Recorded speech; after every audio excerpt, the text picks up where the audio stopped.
Hi all, welcome to football arena. Joao Basso എന്ന പ്രതിരോധ നിര താരം നിലവിൽ നെയ്മറുടെ ബ്രസീലിയൻ ക്ലബ്ബായ സാന്റോസിന്റെ താരമാണ്.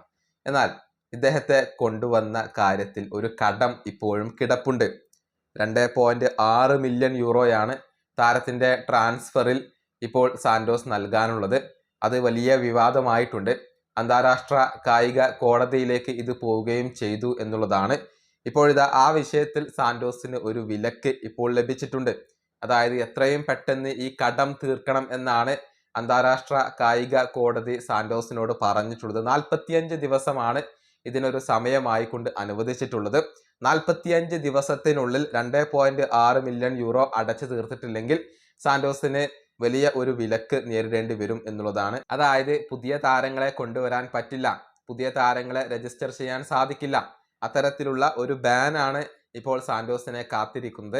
എത്രയും പെട്ടെന്ന് ഈ ഒരു അമൗണ്ട് അവർ സെറ്റിൽ ചെയ്യേണ്ടതുണ്ട് എന്നാണ് ബ്രസീലിയൻ മാധ്യമമായ ഗ്ലോബോ റിപ്പോർട്ട് ചെയ്തിട്ടുള്ളത്.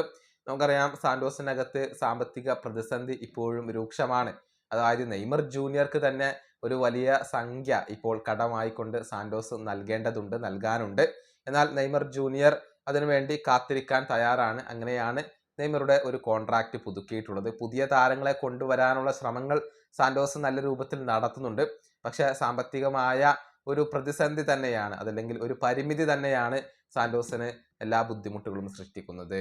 ഇവിടെ അവസാനിപ്പിക്കുന്നു. അടുത്തൊരു വീണ്ടും കാണാം.